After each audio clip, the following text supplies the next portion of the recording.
I certainly will. We're very, very happy to have from sunny California, and it's really early for her. You guys, that we need to appreciate that as well. Barb Teen, and she will be speaking to us today about projectkin.org, which is an online community, and she will share how adding this Project Kin Magic can be useful in engaging our extended families in helping out. She's also is going to show us how she used it to research some of her 19th century Indiana family that moved here from North Carolina. And so we're excited to hear all about that. If everybody would please mute themselves, and feel free to turn off your video if you choose to. But thank you, Barb. We're looking forward to you. Thank you so much. I appreciate the warm welcome and the kinship from Indiana. Let me start by clarifying something important. I did build my my background, my career in technology here in the San Francisco Bay Area in so-called Silicon Valley. And after all those years, I had an idea for a product, and I went off to go be that software entrepreneur and didn't make it. Most startups don't succeed. So I tried again, and that also didn't make it. But along the way, I found the family history community. And as we were winding down my previous startup, Ponga.com, we had regular monthly meetings with our community. And sure enough, I didn't want to lose the community, even as we took the software platform offline. So in fact, I just noticed that one of our longtime community members has signed up here. And so what we ended up doing was building a community. So we are, in fact, entirely platform independent. I don't take sponsorships. I don't take affiliates. I allow people to talk about their software, but in the context of what is the capability and how is that all working together. What I'm going to talk to you about today will be sharing a little bit of how somewhat the kinds of things you can do, but largely what I'm doing is building on top of the genealogical research that you've done to find ways to tell family stories. So in my view, the problem I'm trying to solve, big mission that I have with Project Kin, is to help people tell their stories in whatever form it takes to make that happen. And, we're kind of in a golden age right now of forms of storytelling. And that's kind of where this all heads, because storytelling is it's something that's been here since the cave drawings, right? Ways that we can tell a story that are beyond ourselves. What I have, and I'm going to go ahead and share my slides if that's okay. What I have here is a simple presentation that walks you through, to a certain extent, my story of trying to solve a problem, and then what I did to try to tell that story. So here I am. I'm calling this writing a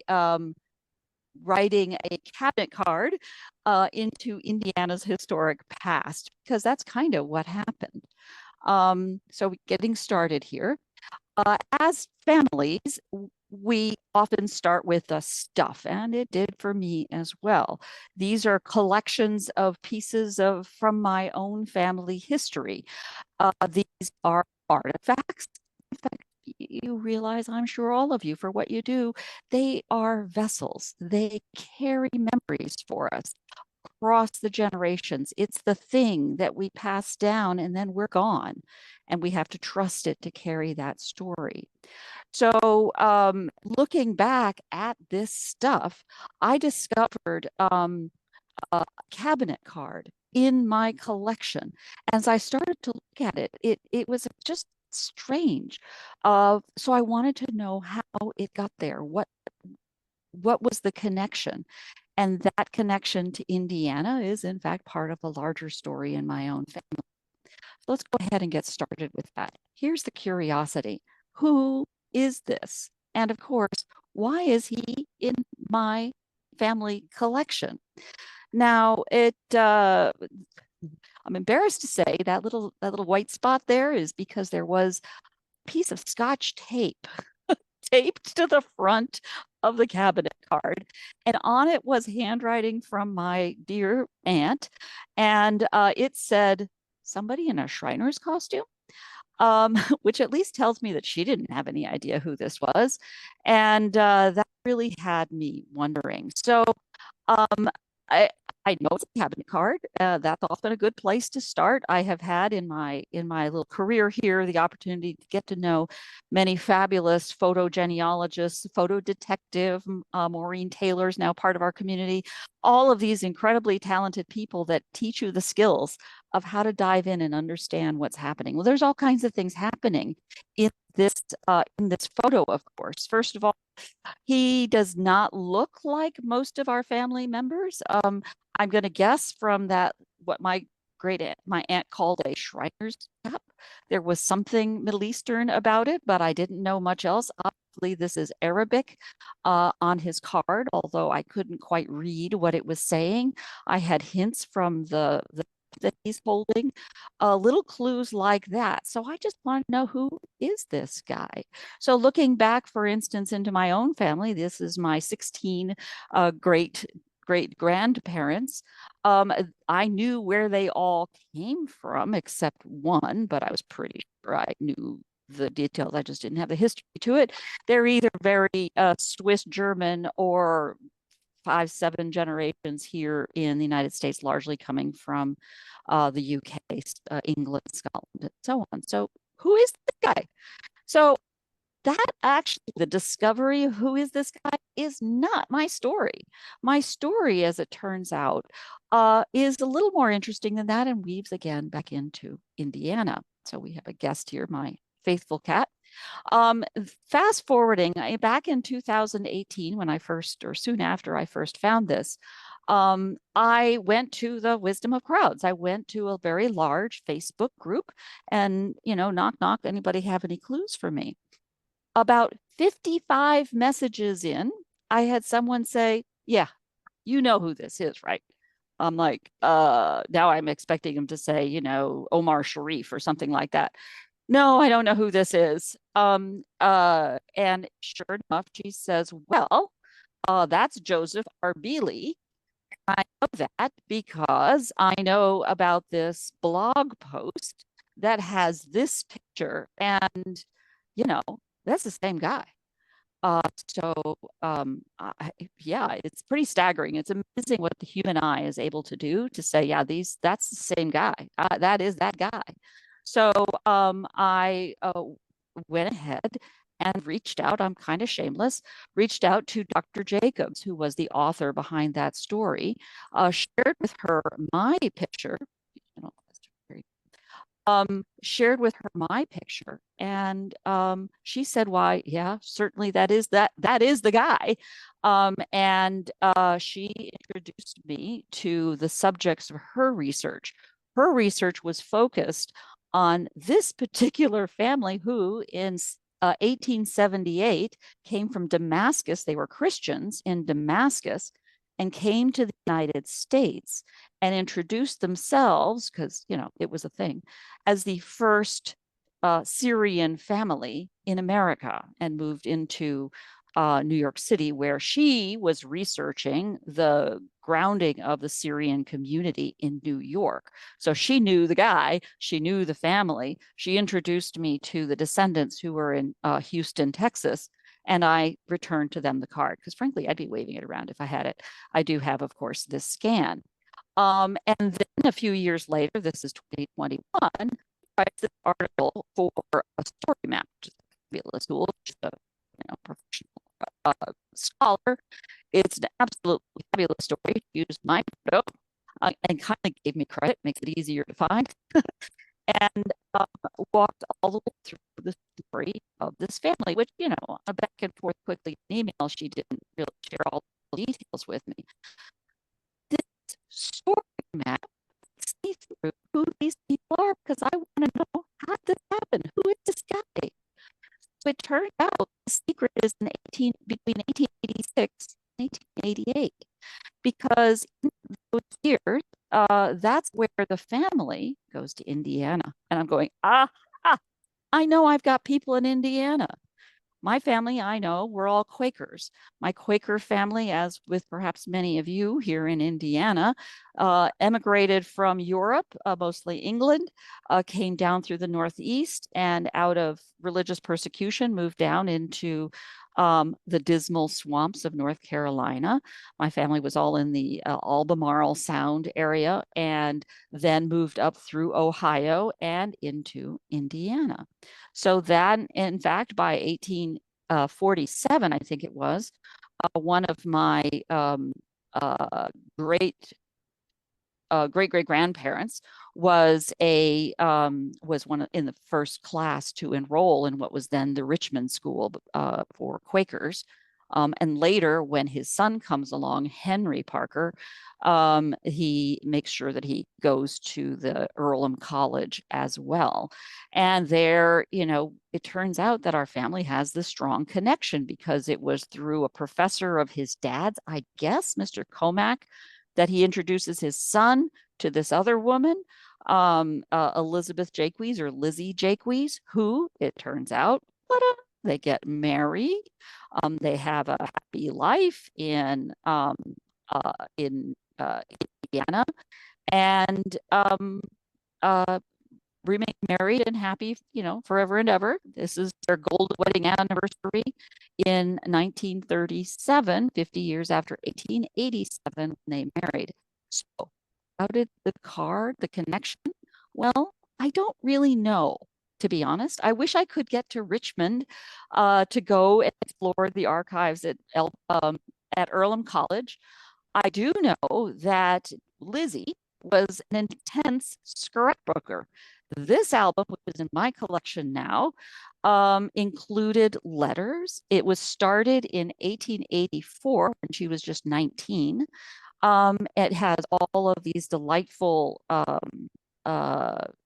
letters and cards, and for whatever reason, handwritten transcriptions of obituaries that are also copied and printed in there with no dates and newspapers, which is odd.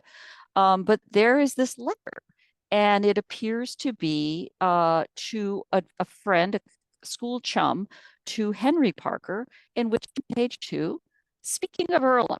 So clearly they were in Earlham together. It goes on to make reference to Professor Comack, whom we know, and it's basically, I said, I thought he had passed by now, which tells me he was in fact much older. And that brought the two of them together. So did they know Arbeely's sons who were there at the same time? I don't know, but gosh, it feels like it, doesn't it? I look forward to digging into the records at Earlham. Someday, you, Indiana, are on my bucket list to go visit, to go find out. So it makes a good story. I've got this guy, Joseph Arbeely, who leaves his homeland to come to America in the late 19th century, 1878, in the middle of the Industrial Revolution. I've got this story keeping great-grandmother who's like digging into everything. I don't know, because I wasn't paying enough attention at the time, if this cabinet card was also stuffed in that album. I think it was, but I'm not sure. I've asked all my cousins. Actually, none of my cousins had ever seen it, which is also curious. And yet it ends up in my family. Clearly my aunt saw it because that was her handwriting. But I don't know that. I think there's a key lesson to be had here, is that our Quaker roots have these historical and international connections today. So then I was faced, and this takes me to my project, Kin. How do I tell this story? Especially when I don't have all the facts yet. I could just wait till I get all the facts, but as all of you know, as family historians, the I'll just wait is not usually the right answer. So I wanted to leverage the pieces that I knew, and honestly, kind of the journey. So I felt like the journey was a fun part. And I'm a very visual person, as my project Kin people will know. I wanted to find a way to take all of the stuff that I was collecting on my desk and share that, for starters, because right now it's like a yarn map. you know, the kinds of things that you have in a you know, cop move police procedurals. And then I started looking back at all of the stuff again that I'd acquired from my ancestors, and it dawned on me that as I look at each of these things, and I have pieces that date back to certainly the early 19th century. I hadn't really thought about it from the perspective, what's the very oldest piece that I have? Um, but so many of them are, in fact, at the time, the latest cool tech that was possible. The biggest rock for me, the touchstone that has held me together has been this one. I can't tell if you can see that. It's probably a little blurry. It is the book that's right here, Harter and Allied Families. That was the book my grandmother wrote in self-published 100 copies of in 1948. I thought this was this extraordinary thing. A lot of people did that, which is kind of cool. She had the means, and she put together what she knew.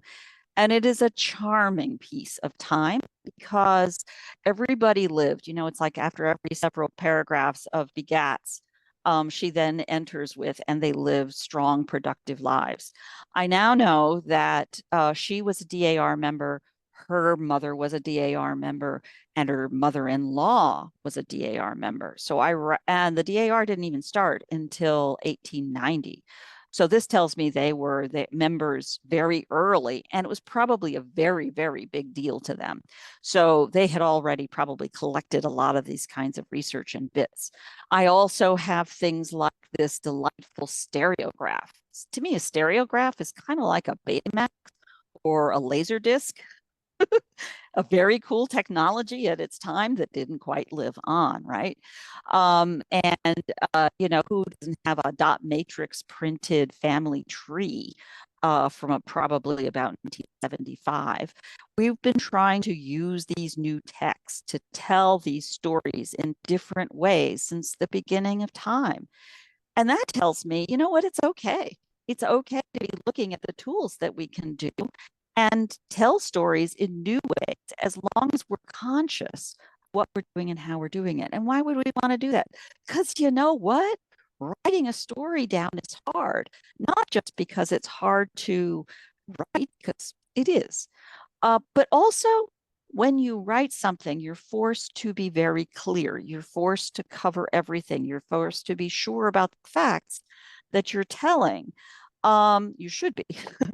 But facts are complicated. And what am I actually sure of? In the story that I just told you, I'm not sure. Really the key point, but it's still a good story. So those are the kinds of things that I wanted to find ways to do.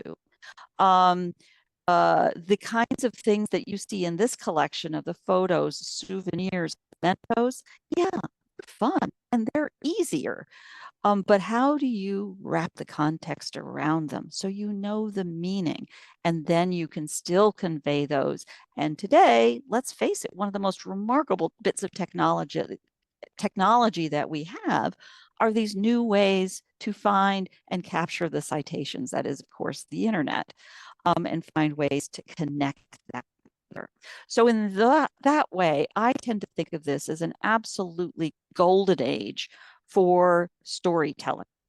And to cover that range of forms of storytelling, I think of these as projects. And that's why I call this Project Kin. We can produce books. Yeah, we're using technology to do that. Everything from Kindle and Blurb and Lulu, and I forget all the different names. Film, you know, producing a film may back in the day have been a show and tell, and then it turns into a slideshow. And then we've got things that are slideshows with voiceovers and cassette tapes. And now we can go to something that is recorded entirely at our desktops and shared in the afternoon after a Zoom recording. Having ways to carry these ideas forward. We also can do storytelling in the forms of timelines that, again, bring in all kinds of different things from different places to create interactive journeys. And at the end of the day, think about it. The most important thing you're doing in storytelling is conveying an idea.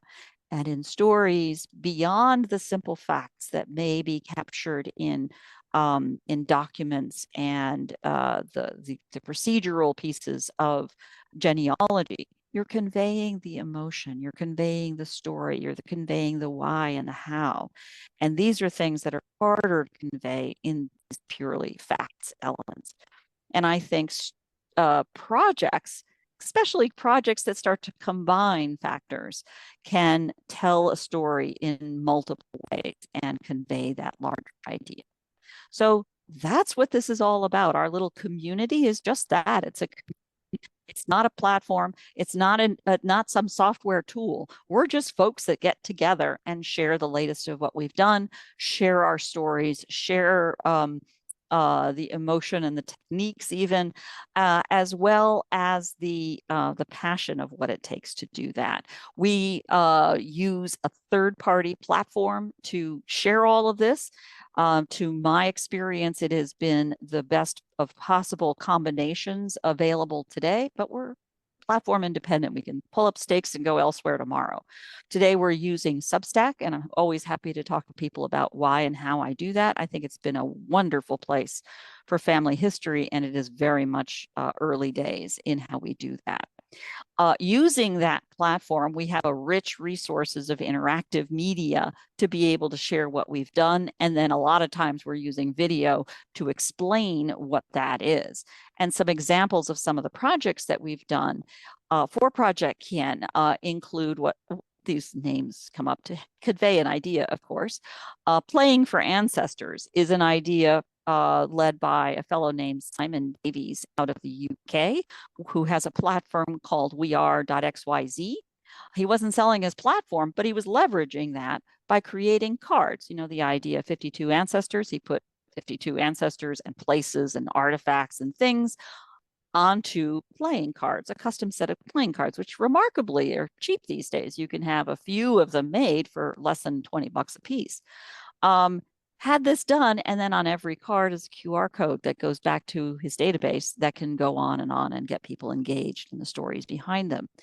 Private podcasting. This is a project I did because I wanted to solve a problem of how could I have my extended family, my cousins and siblings and their children, I don't have grandchildren at this point, but have all this extended family be able to hear these stories.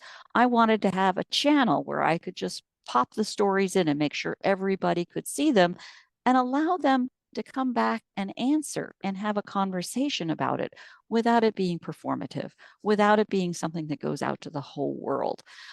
So I call that private podcasting. It is leveraging a bunch of tools. I go through exactly how you do that, all of which are free. You can add in other things, of course, if you want to, but it keeps it sharp and tight. And a way to connect with living kin and cousins. Another one I'm especially fond of is the 5-generation cookbook. Many of us have put together family cookbooks, grandma's recipes, things like that. She did this with a twist because the goal for her was to engage her daughter in this deep family history and the deep culture behind it. Her daughter loved food, so she puts together this recipe book organized by family member, not by food. It's really charming. And in fact, she's now working on her second edition. And all of these are published free, available to anybody from our website. And I've provided links to some of these, certainly to the front door, to get to any of these from our site.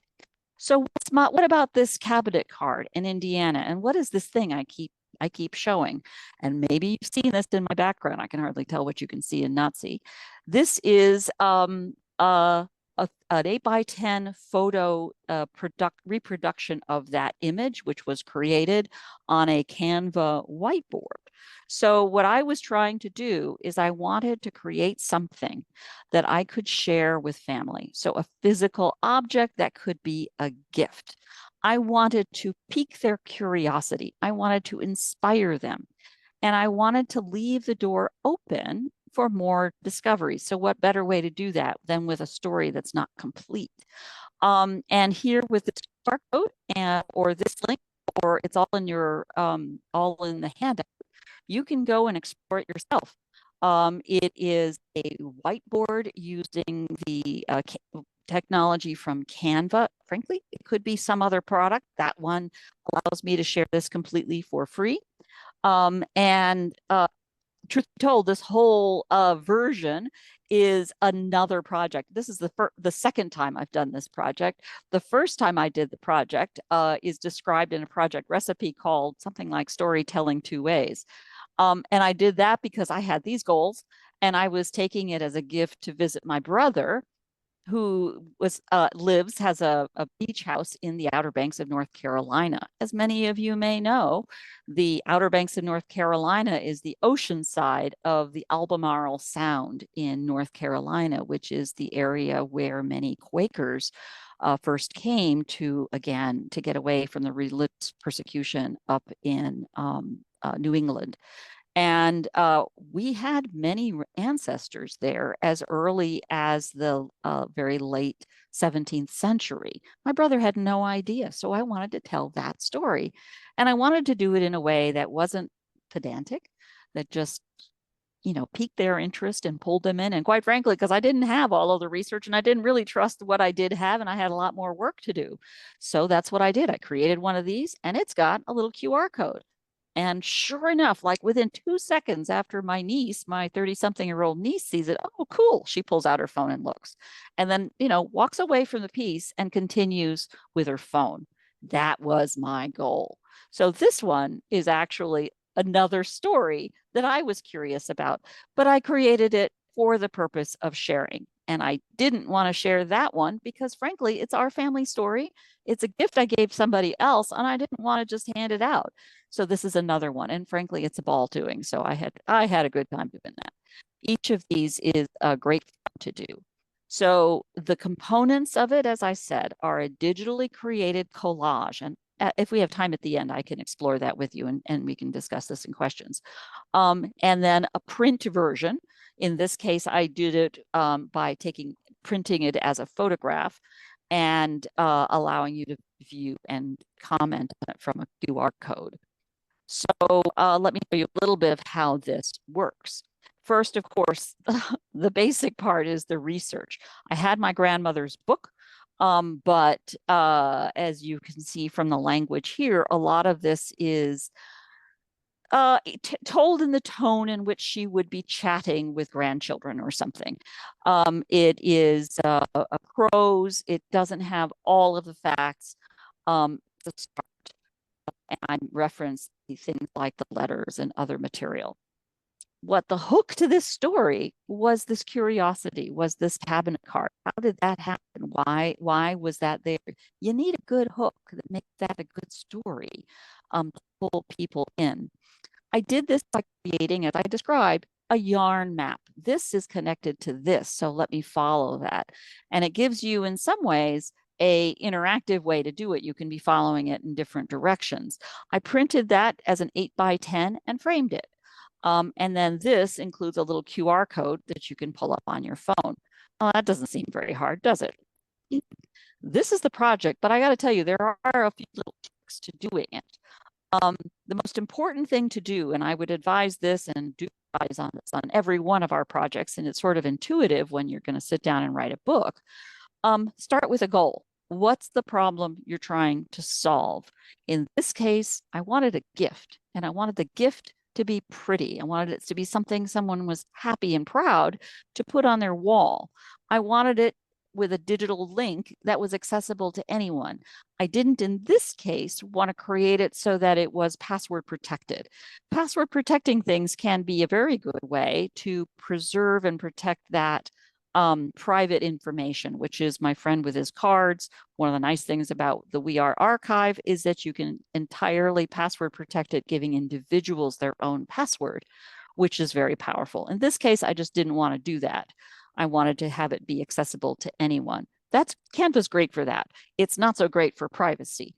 But again, this was going to be that, and I didn't want to share my brother's board and any comments that my cousins and nephews and nieces make. So that's why I kept these separate. I had a frame in mind to get there, but we'll talk a little bit about that. it's a little tricky to pay attention to aspect ratios. So the second lesson is to keep it simple. Don't go crazy. Don't try to get every fact in. It's like writing a novel, writing a family history. You don't have to cram everything in there. Think about, in these days, we can think in hyperlinks. You know, we can think in terms of what's the high level that's pretty, what's the high level that gets their attention, and then pull them into something that might be separate documentation, a separate interactive site where they can go in more detail. And as I said, managing resolution is really important. This Canva tool is very good for that, because I wanted to be able, there's no way you can possibly read the copy in here from the hard copy, but that's okay, because this is just a taster. It's a taster menu that gets you excited and wants you to go in and look at it online. And online, you can just keep zooming in and zooming in to see more. So another really important reminder is, yeah, as I said, aspect ratios are hard. Getting the print so that the 8x10 works, so there's a little bit of an edge that the mat fit on top of, but didn't cover the QR code, that the QR code still appears at 8x10, still appears big enough that's going to be readable from the phone, and so on. It's just takes a little bit of practice to get right. Concerns. One important concern, and this is the kind of thing that we highlight all the time at Project Kin. It's not just about let me go make a handy gift, make a photo book, make a calendar. Those are great, but where are you archiving this? Where is the digital asset? Where is the protection to make sure that what you're doing isn't just a fly-by-night and a goodbye? It is carried forward as something that becomes an artifact passed down. In this case, I have preserved artifacts in folders, digital folders that are backed up and archived. It does not preserve the interactive of the platform coming out of Canva, because I'm not Canva and I can't control that. It's not ideal, but it is a reasonable balance for my purposes and what I'm trying to accomplish. Privacy. I shared a little bit of this earlier by insisting that I have something that anybody can come along with a QR code and read, means, including all of you, by the way, means that it's not private. And is that a concern? Well, I'm not sharing any information about living people in here. I've been very careful in what is presented. And again, this one I designed specifically for sharing at situations like this one. So I'm especially pleased to have this opportunity. But you balance it. Another phrase about all the time at Project Kin is, don't let the perfect be the enemy of the good. Go ahead and get started. Go ahead and experiment. Be mindful of where you're investing your time and how you go forward, but go ahead and get started. So this is the handout that I prepared for you, and it's probably been distributed. You may already be playing with it. I can't tell from here. From that QR code, this is a link that takes you there. This is the recipe, the project recipe, which is a principle that we use in a lot of our projects here at Project Kin. And it basically follows the model of the New York Times cookbook, Cooking, which is one of my favorites. And it follows the logic of, this is the thing, this is why I made it, this is what I was trying to accomplish. So that's kind of an overview. And then this is how I did it. And this is how it came out. But if I were to do it again, this is what I would do differently. That tends to be one of the most valuable things. And this whole project is actually part 2. It's a second make of what is documented in this project recipe. I decided to go ahead and leave it there for you exactly as it was from the original, so that you have some sense of it. At least I think that's what I did. It's there for you to explore the project recipe. I've scripted it for links that go back to my own family materials. So that's my presentation. I wanted to zip through this quickly enough so that we had time for questions. So if it's okay, I'm going to stop my share so I can see you, and we can open it up to questions. Well, thank you so much. That was incredibly, oh gosh, so much information. But I have a question. You talked about the We Are platform. Yeah. that you put it on. Now, is that weare.xyz? Yes, that's exactly right. Can you talk just a little bit about that? I actually saw a presentation on that day before yesterday, and Uh-huh. I want to see if I can't get him to do a presentation for us and explain it. But can you just, because I Sure. never heard of it, I had never heard of it Sure. until 2 days ago, and then here this is what you did all of this on. And actually, this project I did on Canva. Oh, This is simply Canva. The project that I mentioned with that one was the Playing for Ancestors. And he talks about the We Are platform briefly there.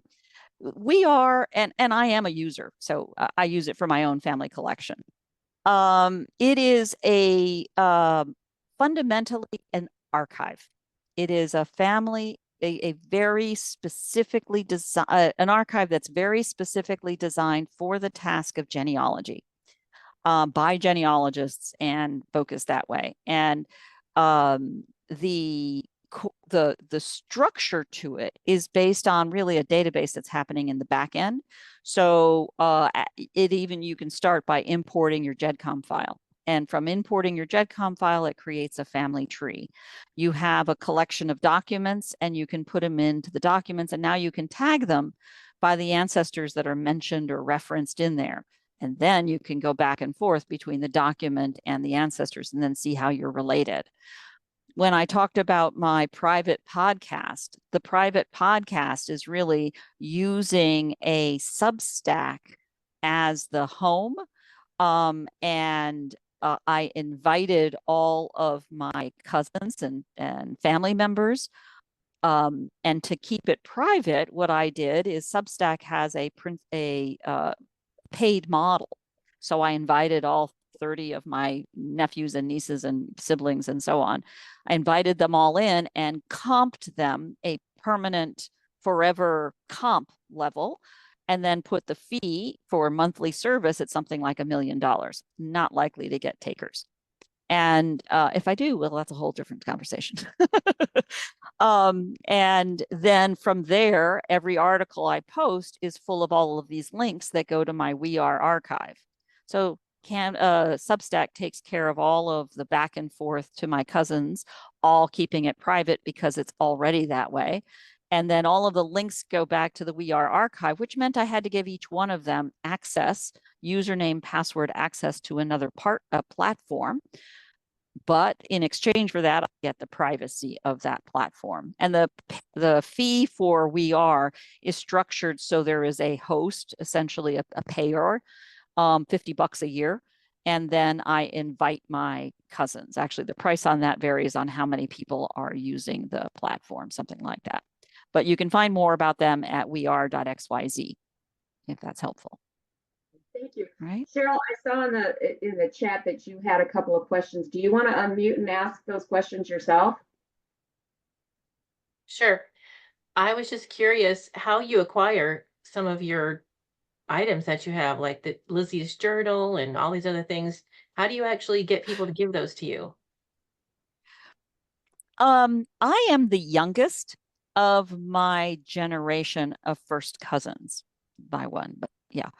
And so I also grew up largely overseas outside of the United States and then in Hawaii. When I first moved to the United States, it was the mainland was the first time I really met and got to know my cousins and aunts and uncles and so on. So really out of the goodness of my grandmother's sister, I got to, she introduced me to my cousins in a very positive way. I got to be the one to ask all of the questions, and nobody expected me to know the answers. They were happy to tell me because I was asking. And so as they were getting older and downsizing and trying to find a home for these materials, I was the obvious person to give them to. My grandmother, as I said, was an extraordinary genealogist in the old school way of trooping around parish graveyards. And she describes that in this book. There were 100 copies of this book. I now have two of them, or two, two of them. I don't know where most of my cousins do have them, but they're all over the place. The materials she used, her actual research documents, I don't have. I believe those to be now, after chatting with cousins, I believe those to be in an attic somewhere in New Hampshire. So at some point I will get to that attic. And my cousins have said, oh, yeah, I got to get that to you. So at some point I will get a lot more. But most of these things, like the Lizzie Jaquiz's album, and this book, and an extraordinary collection of daguerreotypes and ambrotypes and so on, have come to me from my my aunt, my grandmother's eldest daughter, was the one who lived in the same house as she did. And that's where I have most of these things. It's her son that took the boxes as they moved out, and they have just been so incredibly generous in giving me these artifacts. And now I feel like I am the guardian. They are not mine. They are not objects that are mine. I am the guardian. I am the keeper for now, and I have to be worthy, and I have to pass them to the next generation a little better organized, a little bit more context than I received them. And so that's how I look at it. And they've been gracious to follow up that way. I just got an email from her. One of my cousins. Ask what are the other questions in the chat, please.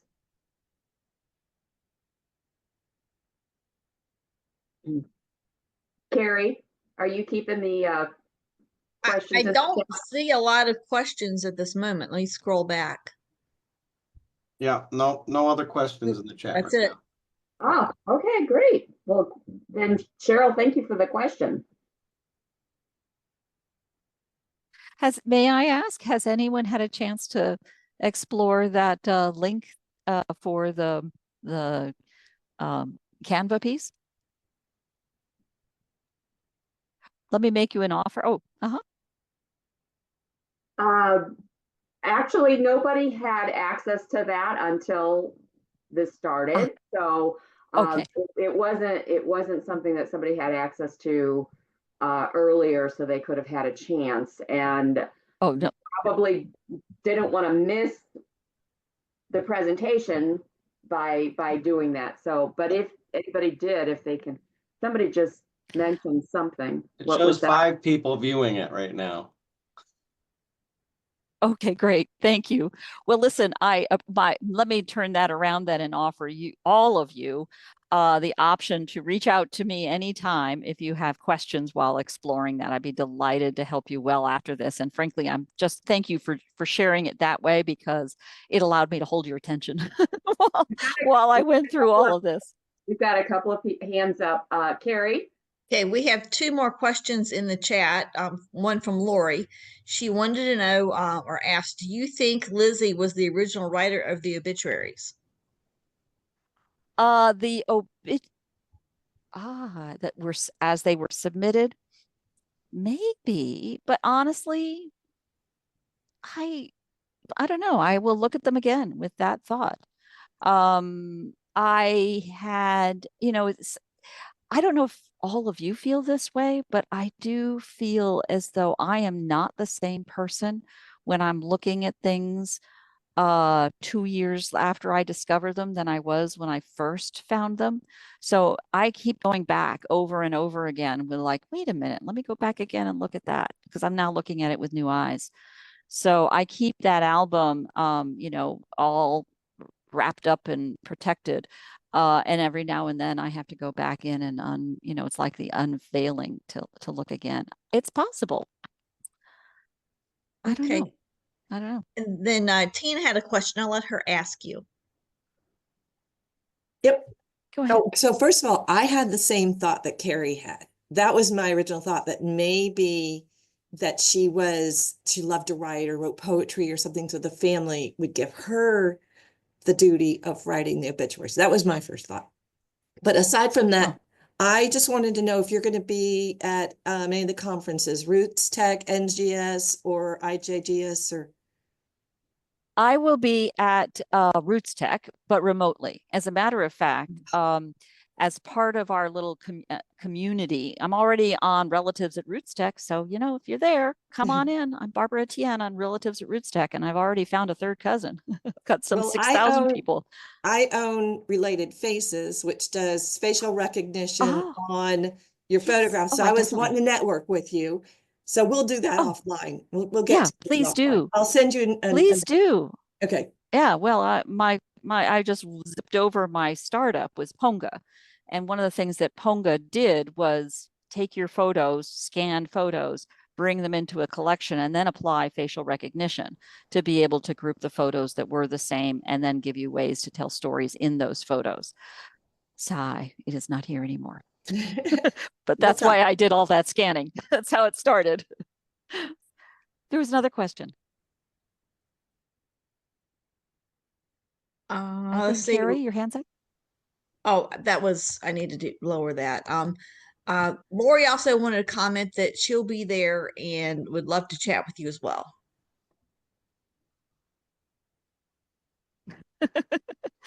Now you have me thinking about that obituary question, because one important point is the handwriting in the album wanders around the pasted in obituaries. So it looks as though the obituaries were pasted first, and then the handwriting, which transcribes the obituaries. So I think that at least, unless, you know, we think about how to take this over there, you scan it. But in the old days, of course, you write it down. I don't know. Maybe she was checking to see if they got the work right. Who knows? Any other questions or comments from anyone? I just want to thank you, Barbara, for getting up so incredibly early and joining us this morning. And thank you. Thank you. Brilliant, brilliant project. Can't wait to dig into it more deeply. And thank you for sharing. Thank you. You'd all be very welcome to come and visit us at Project Kin. It's entirely free. All you got to do is show up. And even when you want to, not when you don't. So we will be. And of course, for all of our members, this this video and the handout will be available in our member only area in a few days. It takes us a couple of days to, you know, to process and get it up.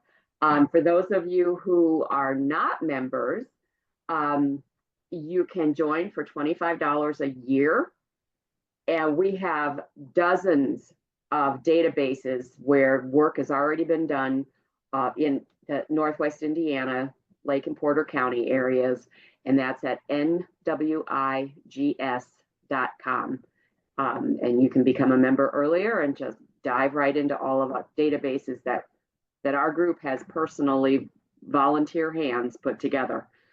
All right. Well, thanks again, Barbara. Thank you, everybody, for joining, and we're going to sign out now. Bye. Thank you. Bye-bye.